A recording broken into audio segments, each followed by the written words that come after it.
Oh, here we are again. I'm a little bit late, like I usually am, but this time I have a good excuse. I'm not gonna tell you what it is though. I literally just like a couple minutes ago finished season 9 of The Flash, which is the final season of The Flash, which makes it the only Arrowverse show that I actually have watched every single episode of. Oh, I picked a good one. Um, and I was behind by a bit. I hadn't seen season 8 either, so I had to watch 2 seasons of The Flash in what felt like 3 or 4 days. Um, but don't worry, I don't think I lost any of the important details. Now, I don't really talk about the seasons of these shows like individually or anything, but I do want to just talk about the ending of the show and its legacy and the impact that it's going to have on the character. Um, and just how it holds up against itself in the past. Because if you were to ask anybody when The Flash turned bad, when did the show become a shell of what it used to be, when did it become unwatchable, when did it become unrecognizable, they might have a different answer for you. I say season 3. That was the first season that I considered bad as I was watching it. And yeah, it consistently got worse every single year after that. But I kept watching just because The Flash is amongst my favorite DC superheroes, not the Barry Allen version specifically. I'm a Wally West fan, so things are even worse for me. But the show never got back on track, no matter what happened, or how long it went, or what villain they decided to use. And it just got more and more convoluted. So I'm gonna talk about seasons 8 and 9, kind of recap them, and talk about how I felt as I was watching it, and hopefully we'll stay on track. Um, so it had been about 4 years since I saw season 7, and I couldn't exactly remember what happened in it, and there's a reason for that, because after the big sick of 2020, the production of The Flash was kind of screwed up, and so they did something different with how they make the show. Something that I do think helped and hurt it. They shortened the seasons, which is good because 23 episodes, which are all 42 minutes long, is insane by any stretch of the imagination. You do not need damn near 23 hours to tell your story. But they shortened the season by a few episodes, but then they also decided to start splitting the seasons. And this wasn't necessarily a COVID related thing, but it did mess up how season 6 ended. So it would be that they would split the season into 2 different story arcs that they called graphic novels for some reason. So the first half of the season would be about one thing, and the second half would be about another. And I guess this was done to try to like cut down on filler and stuff like that, but it doesn't help the pacing when you have less time now and you're trying to stuff twice as much content into that same amount of time. Now things are moving too fast, which is funny considering what show we're talking about. So season 7, the first half was about, well, the first like 2 episodes was about wrapping up the mirror dimension stuff from the last season, but then it was about the alternate forces, which is a concept from, I want to say, the Flash Rebirth comics. Those are mostly about Barry Allen, so I didn't really read a whole lot of it. And what that is that there are other forces that make up the fabric of the universe other than just the Speed Force. We now have the Still Force, the Sage Force, and the Strength Force, which control time, psychic abilities, and strength in that order. They're popping up, they've picked avatars, none of that's important. The second half of the season was about Godspeed and a bunch of future stuff, and I really did not remember all of that. So going into season 8, there was a lot of stuff happening that I just didn't really understand because I just didn't remember. Like Iris is having a time sickness, yada yada yada, but none of that is really important to the way that season 8 particularly begins. It starts with what you could consider to be the final crossover event that the Arrowverse ever had. but it's barely a crossover. Like, the Atom shows up in the first episode, and Black Lightning shows up, I think, in the second episode, and then that's, like, really it. It doesn't impact anything else. So I'll run down this Armageddon event for you. This is probably going to be an extremely long video, but please do bear with me. So Armageddon starts with this alien from the future called Despero coming back to kill the Flash. Because in the future, 10 years from now, he destroys the Earth, and apparently the next day from where we are in the past or in the present, a chain of events will begin that will ultimately lead to Armageddon in the future. What? If you need to kill the Flash before he goes crazy and turns evil, why don't you go further back? It's not like he ran out of charge on his time machine. He time travels several times over the course of this. He goes back in time. Why not just go further and kill Barry as a child? You know, Eobard tried that. Anyway, there's a whole bunch of crazy stuff. What it really comes down to is, in the future, Eobard Thawne, who still exists somehow, I know that he was spared at the end of Season 7. I don't care about that. He created what's called a reverse flashpoint, which doesn't mean anything, actually, because even the term flashpoint paradox doesn't mean anything. It's just, like, funny because it's got the word Flash in it, and the character is called the Flash. But what he did was he went back in time and ensured that he himself was the one that was struck by lightning.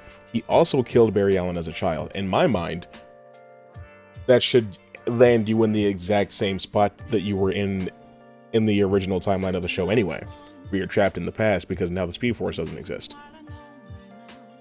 But whatever, I guess. So he kills Barry Allen as a child, which does not erase Barry in the present, at least not yet. He then makes sure that he's the one that gets struck by lightning, not Barry, because Barry doesn't exist. Does that mean that he was then in a coma for 9 months instead of Barry? Was the Eobard Thawne of that time taking care of him? Or, like, what does that mean? But also, you already have speed. What do you need to be struck by the lightning bolt for? Are you trying to get double fast? Because the lightning bolt didn't make Barry that fast initially. Like, I mean, Mach 2 was a really big deal at the end of Season 2, and they weren't sure he could do it. Now we're talking about several times faster than light. So, whatever. And then he killed Joe, and got Iris to fall in love with him in the future, and now Barry Allen is the Reverse Flash for some reason, and Barry didn't notice that his costume turned yellow while he was going to the future, I guess. And Damien Darhk is back. I don't watch Legends of Tomorrow.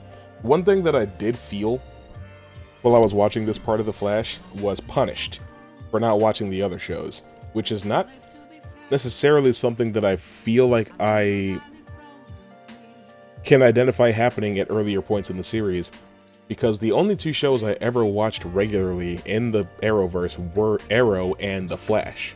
I used to watch those shows every week. I watched all of the first 7 seasons of Arrow, and now I've seen all of The Flash. I've seen sporadic episodes of Legends and Supergirl and Batwoman when crossovers were happening, but I guess after Crisis, when everything mostly takes place on the same Earth, characters just interact with each other more often, I guess. I don't know. There's a lot of, like, oh, you weren't watching Legends? Well, you don't get to know what any of this means then, which I don't appreciate.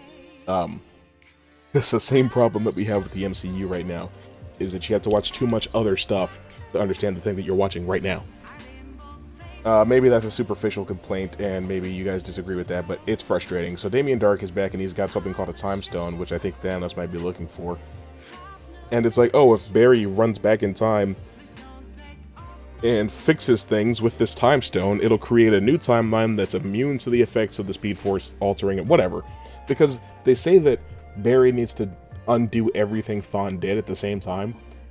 I guess the Time Stone helped him do that. I don't know, because it happened off screen.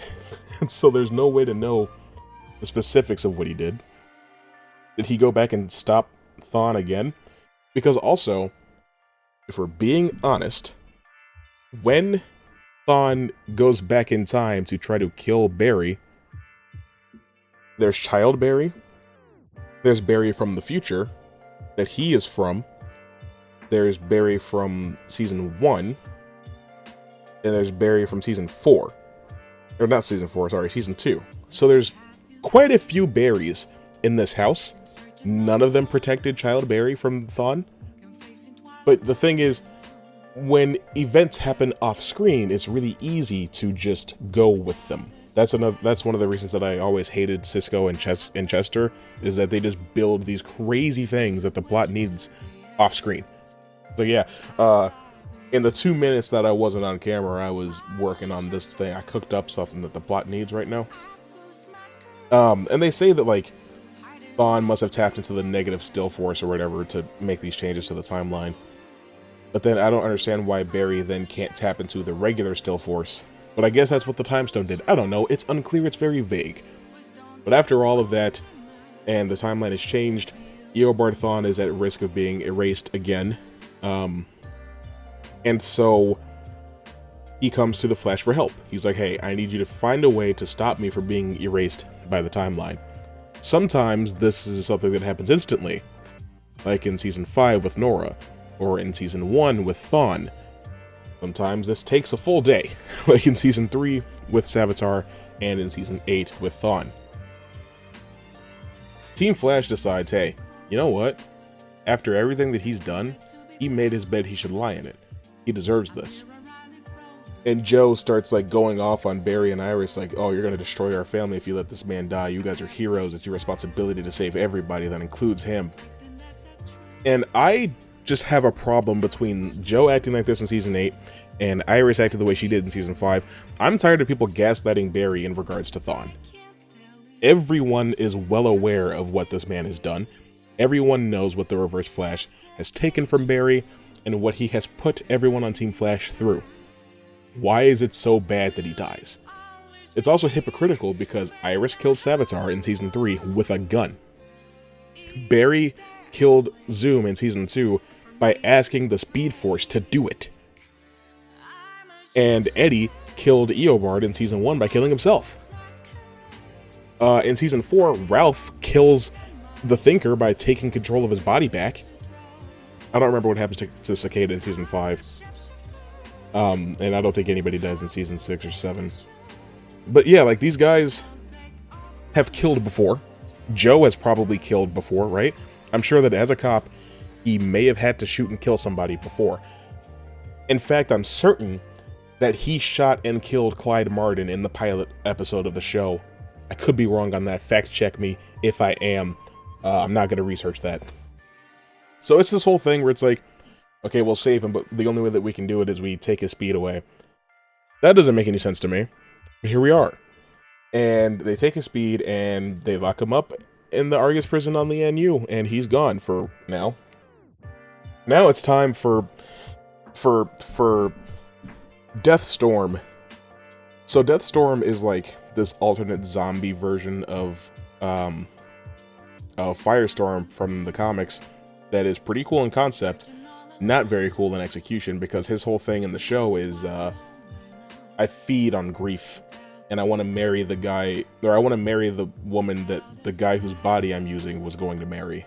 Because it's like they got Robbie Amell back, and they did all this flashback content with Ronnie, and even after they save him, he's Ronnie again sometimes, but it's like, why couldn't he just be Ronnie?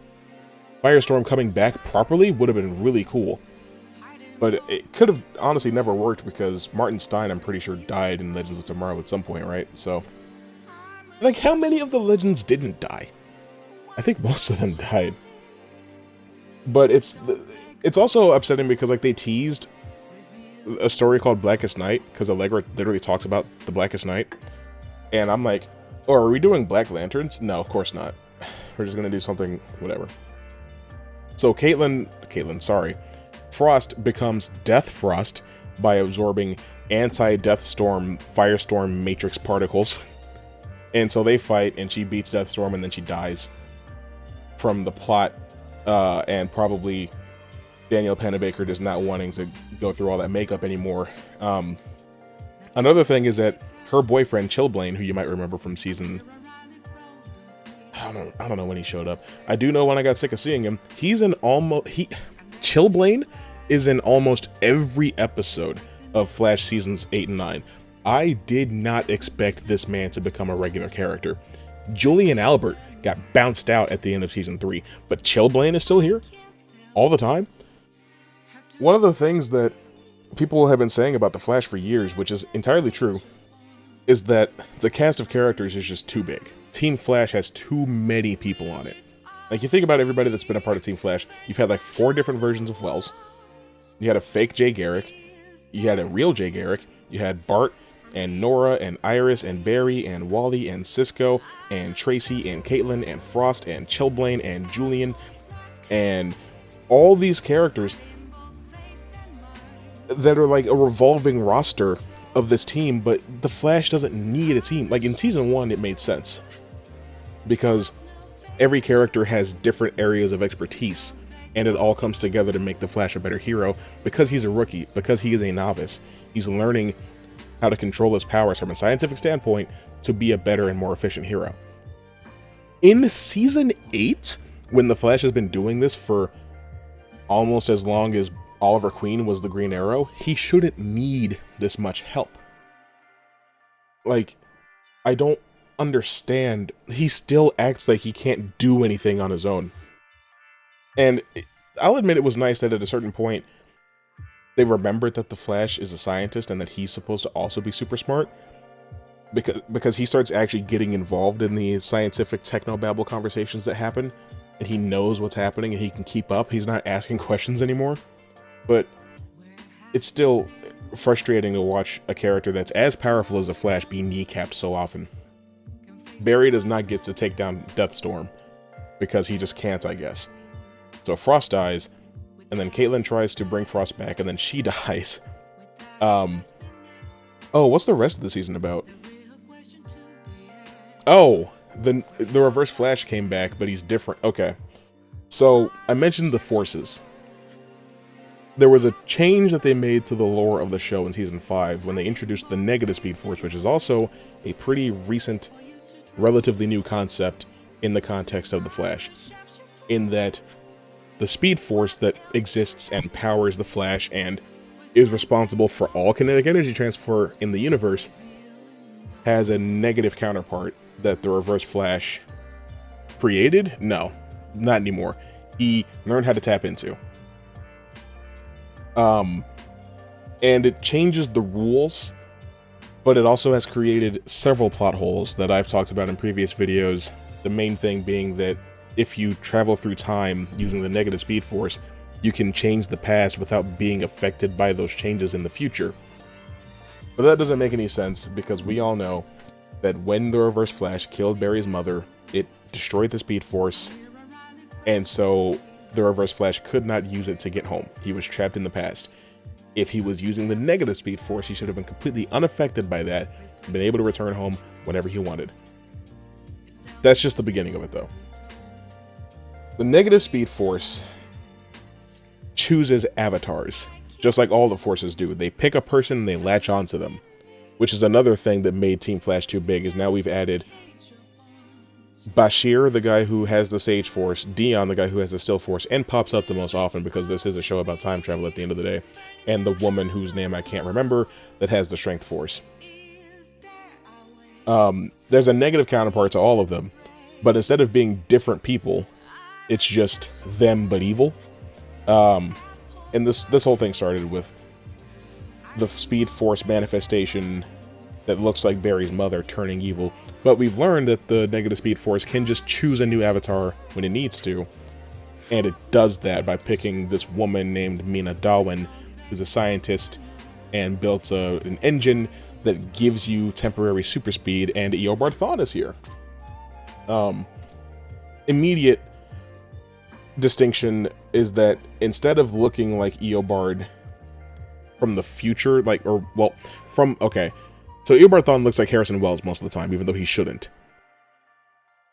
But this one is the original Matt Lensher version of the Reverse Flash that we see in like flashbacks and stuff, and that popped up in Season 2 and on Legends of Tomorrow and played the character. So it's immediately like, okay, where did he come from, right? You have to wonder. And apparently, this is the Reverse Flash from Flashpoint, which went on to be a main antagonist on Legends of Tomorrow Season 2, right? I don't know. But then he died. I remember him dying. But he's back because, oops, I didn't watch that show. So I don't get to know how this very important thing happened. But all of the characters on The Flash seem to know, despite the fact that they don't interact very often with the Legends of Tomorrow.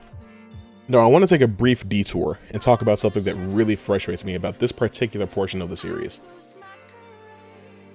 Pardon the interruption, it's your boy Toxic Boyo, and I wanted to take a brief moment to let you know about the Toxic Touch Productions Patreon. I'm not currently monetized on YouTube, but I still want to bring you the best content that I possibly can. I want to make those videos that you love, and I want them to be the best that they can be. But I need a little help. That's where you guys come in. If you want to support me directly, you can head on over to patreon.com/ToxicTouchProductions or click the link in the description or the pinned comment. For even just $5 a month, you can get your name included in the credits at the end of the video, gain access to exclusive channels on the Discord, and you get specialized merch at no extra cost. It only gets better as the tiers go higher. Go check it out. Thanks for listening and thanks for supporting my dreams. Now let's get back to the video. This TV show is called The Flash. There are too many episodes in the show's twilight years where the Flash is not involved, where he's only in the episode at the beginning and at the end, or he's just not using his speed, or he's just not ever wearing his suit, or he's not doing anything related to the Flash. He's just there in the background while other characters like Allegra, or Chester, or Cecile take center stage, and they do their thing together, and it's really aggravating, because you have to wonder, why oh why am I watching this? But you can't skip the episode because you might miss something really important that they will only gloss over the next time that it comes up. So I'm watching these episodes. There's one in particular in this part of Season 8 where the Flash is trying to find out where this new speedster is coming from. And he's like, alright, I gotta go off the grid. So Team Flash is going to be on its own for a while. So the whole episode is pretty much about Allegra protecting her friend, while Barry runs to Lian Yu to ask the Reverse Flash some questions, and then just come back. How long did that take you, Barry? What do you mean you have to go off the grid? Was Grant busy doing something else? But yeah, so the main Flashpoint original timeline version of Eobard Thawne pops back up, and apparently he's lost his memories. I don't know if this is a thing that happened from consolidating the multiverse. I don't know. I don't care. The negative forces kill the actual Reverse Flash, and they put his mind in the Matt Lensher Eobard Thawne's body. And he's just gone somehow. And then he gains all the powers of the other forces. Never uses the Sage Force for some reason, or the Still Force, really. And then he blows himself up and dies, and that's the end of Season 8. That took 22 minutes. Now we're here at Season 9. Oh, yeah, so Caitlin died and was reborn as this, like, Cetrion goddess of nature type of character called Keon. I don't know. I don't know if Danielle Panabaker wanted to experiment. I don't understand. Because spoilers, at the end of the season, Caitlin comes back anyway. So I truly fail to understand. Season 9, what is Season 9 about? Wow. Okay. So, something that I immediately noticed about this season is that it looks really weird. The cinematography, or the color grading, or the aspect ratio, something is different about how this season looks. And it starts with a dream sequence like Season 2 did.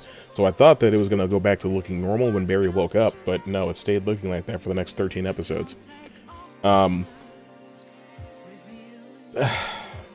What it looks like is like, so did you guys ever watch like Drake and Josh, or like Wizards of Waverly Place back in the day? Do you know how like there would be like a movie like Drake and Josh Go to Hollywood, or Wizards of Waverly Place the movie? It was still made and shot and like edited for TV, but it had a slightly bigger budget, so like they built new sets and they used like fancier new cameras. That's what it looks like. It looks like a movie special of a sitcom. You get what I mean? It's just so distracting the entire time. The whole time I was watching the show, I was distracted by this. So, season 9 starts, and it's another evil speedster. But this time it's the Red Death, which is another pretty recent, relatively new concept from DC Comics, from an event called Dark Knight's Metal, where basically a Dark Justice League was made up of multiversal counterparts of Bruce Wayne who had assimilated the abilities of other characters some way or another. The Red Death was Bruce Wayne with the Speed Force. What he did was he basically killed Barry Allen, and like he was driving the Batmobile, he had Barry strapped to the front of it, it was struck by lightning, all three of these things fused. So Bruce Wayne is Barry Allen, or the Red Death is Bruce Wayne, Barry Allen, and the Batmobile all mixed into one thing. The complication therein, though, in the CW Arrowverse, Bruce Wayne only exists as a theoretical. He's a hypothetical, right? There is no Batman. But Bruce seems to have existed at some point. I think he's dead, which is weird. But the closest thing we've got is Batwoman. But we don't have Kate Kane either, because Ruby Rose didn't want to play the character anymore. And I don't watch Batwoman, so I didn't know who this woman was. This Ryan character, who is apparently Batwoman now. She's got to be the Red Death, because she's the only Bat we've got in this godforsaken television universe. And so that whole thing pretty much serves to let you know that the multiverse is back. She's from an alternate universe where she went rogue and took the Flash's powers, and like she has her suit that generates speed for her, all this stuff. I don't care. I don't care about any of it. It's a waste of my time. Some rando freaking evil metas like Goldface and the football player bully from Glee, and Harley Rathaway comes back. This is what, his third time ever appearing on the show. It's nice to see him back before he just goes away again. And then Chillblaine double crosses them because he wants Frost back. None of that matters. They beat Red Death anyway because the real Batwoman just shows up and helps. And they're like, well, if that's not the new avatar of the Negative Speed Force, who is? I want to talk about that concept for a second. If the Speed Force and the Negative Speed Force can choose avatars, what does that mean? Because if your moral alignment comes down to like a cosmic predestined choice, it takes all the agency out of a character. It takes all the intrigue out of a character. It strips them of any potential they had to be compelling or interesting in any possible way. Because Barry's not a good guy because of the way that Joe West raised him and the lessons he learned from his time with Dr. Henry and Nora Allen. He's a good guy because the Speed Force chose him. But what does that mean for every other good speedster?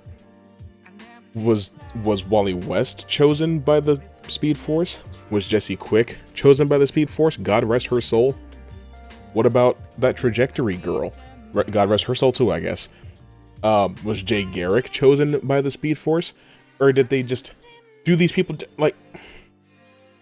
And I get it, right? Some of it is like alternate timelines, alternate Earths. But it seems to be one Speed Force to rule them all. There's not an Earth 2 Negative Speed Force. Or at least it doesn't seem to be, because in this season, when... Okay, let me calm down. Eddie Thawne from Season 1 comes back. And his name is Malcolm Goodwin. And that is 100,000,000% a reference to a fan theory from way, way back in the far-flung past of 2014 when Season 1 of the show was first airing. Because people thought that Eddie was going to be Cobalt Blue, which is a character from the Flash comics who is named Malcolm Thawne, and he is Barry Allen's twin brother. Basically, Henry and Nora Allen had twins. They took Barry home to raise him, and the other child, who became Malcolm Thawne, was stolen at birth, basically, and given to the Thawne family. And so, in a cosmic display of irony,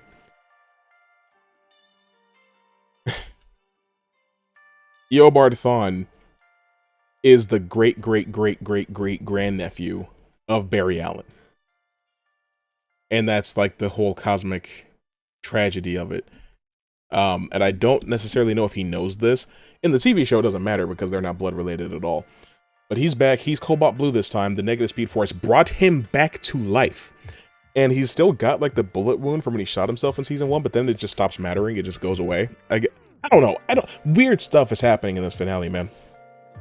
But in between, there was a lot of weird stuff of like Joe left the show because I guess Jesse Martin wanted to leave the show, but then he pops back up at least 3 more times between when he left and when the show is over. And this is the shortest season yet, so it's like he virtually never really left.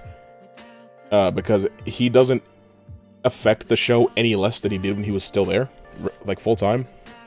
It's just weird to have Joe with a granddaughter who's only a couple years younger than his daughter. Whatever. If it can bring people back to life, can the positive Speed Force also do that? Because I do remember Timeless Wells. Because the universe sometimes just picks people at random and gives them a higher purpose. It gave Oliver Queen a higher purpose. It gave the original Harrison Wells a higher purpose, and it gave Keon one too. How is that any different than the Speed Force or the or just whatever force wants to resurrect the dead just doing that? Because not only was Eddie dead, he didn't get buried or anything. He went into a black hole. So I'm sure that reconstituting his body was extraordinarily difficult. But it happened anyway. So like, why couldn't the positive Speed Force bring back Jessie Quick? Because she died during Crisis on Infinite Earths. Why? I just don't understand. I don't get it, man. Because it also gives him the power to just resurrect a bunch of like evil speedsters from over the course of the show, like Zoom and the Reverse Flash and Savitar and Godspeed. Do we know for sure that Godspeed was using the negative Speed Force? I don't think he had the Speed Force at all. I don't remember. I could be wrong. Zoom wasn't using the negative Speed Force. He was using the Speed Force, but he was evil. And that just goes back to what I was saying about the negative versus the positive Speed Force, is that it just simplifies things into being black and white. This character is good, this character is bad, so they must be drawing the power from this thing or that thing, like it's Star Wars, like it's the light and dark sides of the Force. Never the two shall meet. There's no possibility for a gray Jedi type of speedster, I guess. Somebody that walks the line, or somebody that just has a positive Speed Force and is evil, or somebody that has the negative Speed Force and is good. Because Barry has had the negative Speed Force in the comics. It did not make him bad. But in the show, it's just that black and white. Zoom must have been using the negative Speed Force because he was bad, even though we hadn't even come up with that yet. And Savitar's back, and he's not CGI anymore. He's wearing a really shitty costume. The scene where all the speedsters come back is really funny because they just immediately start having a dick measuring contest. But what's even funnier is when they all come back into the real world, and Godspeed makes like 100 shadow clones, and they all get jobbed by Cecile. She's just like using telekinesis on them, and they just fall over and give up on life, I guess. It's just, it's over that fast. Isn't that crazy? But even beyond that, these speedsters who have been given amps by the negative Speed Force are just getting soloed. And in fact, Eddie is the one that's the hardest to take down, despite having the least experience with his speed. Jay Garrick pops up, which is nice. You know who doesn't? Wally. And yes, Wally did appear earlier in the season to celebrate Barry's birthday. Couldn't be there to help save the multiverse, though, at the very end.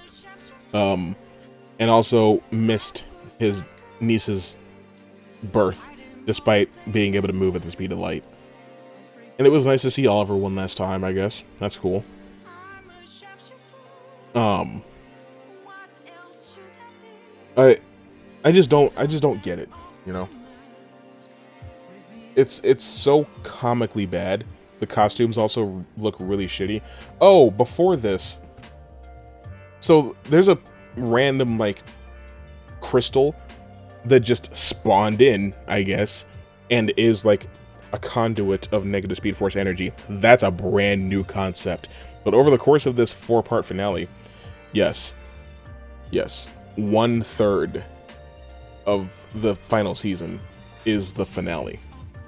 Anyway, the crystal like pulls Barry through different points in time for some reason, and then for some reason it spits him back out in the present where he's supposed to be.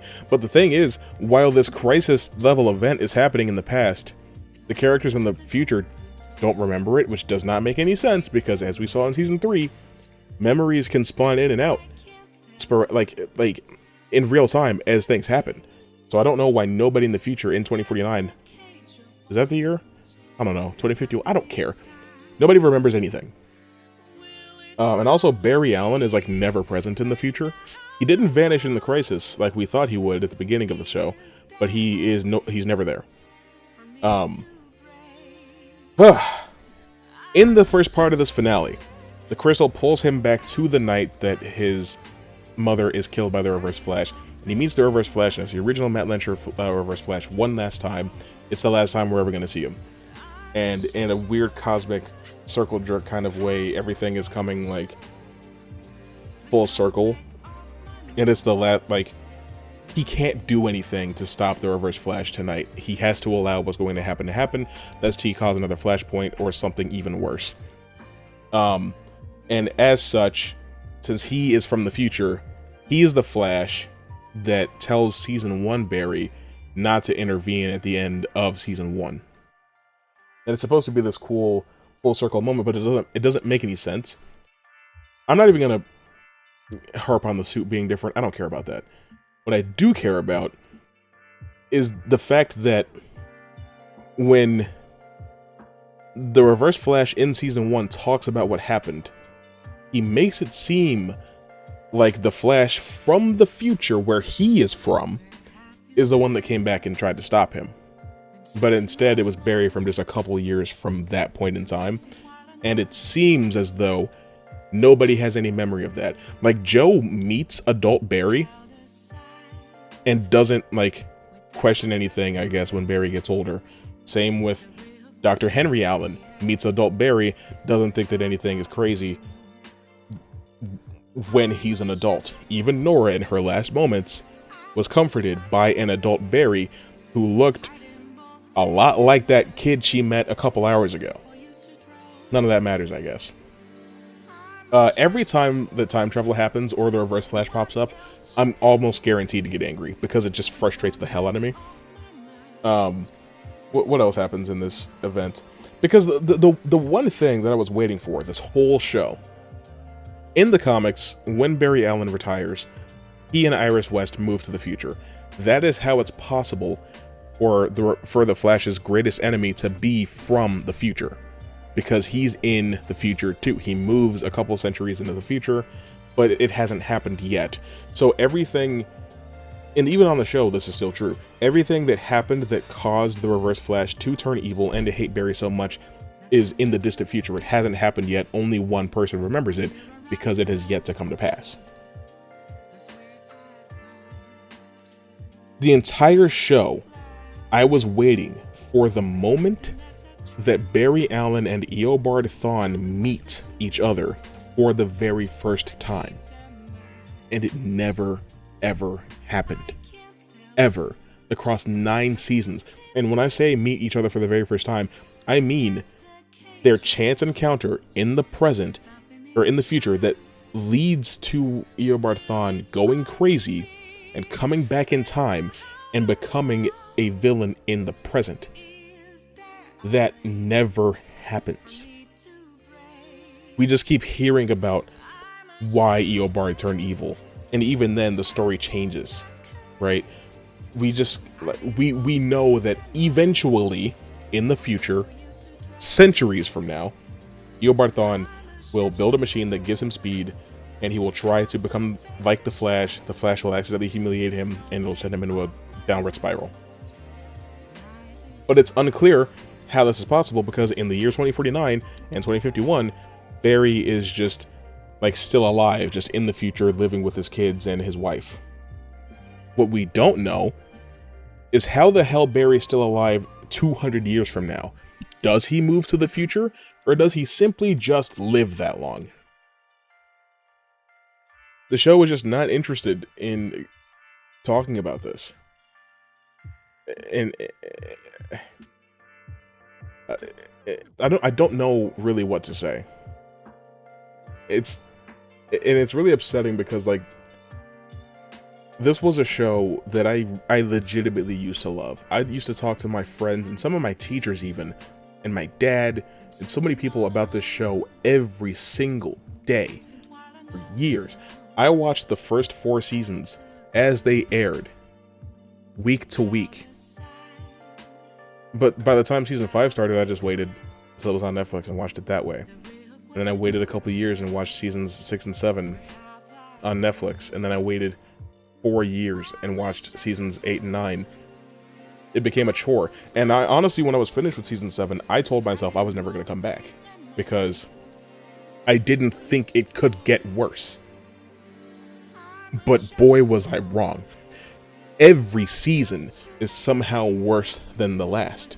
I'm blown away at how consistent The Flash is in this one aspect and one aspect only. Every season is worse than the one that came before. And it makes me wonder, what if it had gone on for another 4 years? What would it look like then? What would season, 13 of the show look like? What if it had a run like Supernatural, where it got like 15 or 17 seasons? What would it look like by the end of that? And at the very end of the show, Barry throws lightning into the sky, and it just shoots in all directions, and it picks 3 new speedsters, I guess. And so Barry just irresponsibly, if you ask me, gave superpowers to 3 people, one of whom appeared in season 8 and seems to be a time travel expert. One of them is Max Mercury. It's nice, I guess. I don't know. I guess he doesn't have to worry about them becoming bad because it's not possible, because it's not the negative Speed Force that he gave them. But it's still just like, you can't just give 3 people superpowers and then just wash your hands of the situation. But it's what he did. It's what he did. And the show ends. And the only reason that I came back really was so that I could sit here and talk about it for you guys, because it's mind-boggling that I've been sitting here for 42 minutes. And I'm sure I've forgotten to talk about things that I wanted to talk about. I will probably do one final video about the timeline of the Reverse Flash now that there's another 2 seasons. But I just don't get it. I don't understand anything in this show, really, and neither do the writers, to be completely honest with you. That much I can tell you, I can guarantee. Oh, and then Timeless Wells pops up. He just pops back up. It's like, hey, I thought Tom Cavanaugh wanted to leave the show. That's what I read. But he never left the show. He just pops back up with a new haircut every so often. And then here we are. It's really upsetting to watch a show that you used to love so much turn to dust right before your very eyes. Nothing against any of the actors involved, but so many of the characters I found to be completely insufferable, really. I started really disliking Iris around season 4. I really never liked this version of Wally, because he starts out as just so whiny, and then, like, once he actually gets powers and there's 2 Flashes, the show doesn't know what to do with them. And so, like, almost as soon as Barry comes back, Wally just leaves the show, and then he pops back up maybe once a season, if we're lucky. I don't think he has any appearances in seasons 5 or 7. 5, 7, or 8. But for that being, like, the main Flash for a lot of Flash fans for years, he was done a complete and total disservice. And I know that a lot of it is because the actor, Kenan Lonsdale, didn't want to do it anymore. But it sucks that the character has to suffer so greatly for that reason. Never liked Chester. Never liked Mark. Never liked Allegra. Never really liked Cecile. the cast just became so bloated, and it's really frustrating when the show keeps like derailing or like sidetracking from the main plot and the main events of the episode just to talk about what Allegra's doing.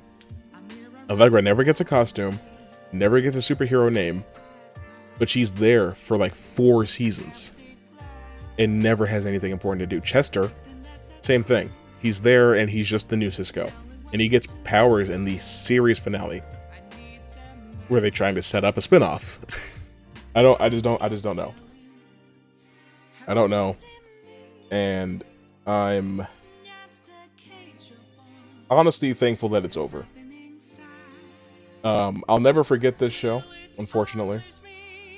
I can't say that it's all bad. I was not, despite how it sounds right now, I was not constantly upset every single moment that I spent watching this show. At least, especially in the final seasons. There were times that I did smile or did laugh. Some of the jokes do still work every so often. And Grant Gustin, damn him, he's just so charming in the role. And he clearly loved playing the Flash, and I'm glad that he had the ultimate say when it was over. I'm glad that he didn't have to keep playing it until he didn't love it anymore. He brought a consistent energy to the character for 9 seasons, and I'm thankful that he was able to do that. It's just he was held down by script after script after script after script for almost 200 episodes that were made of due to water. But the show is over.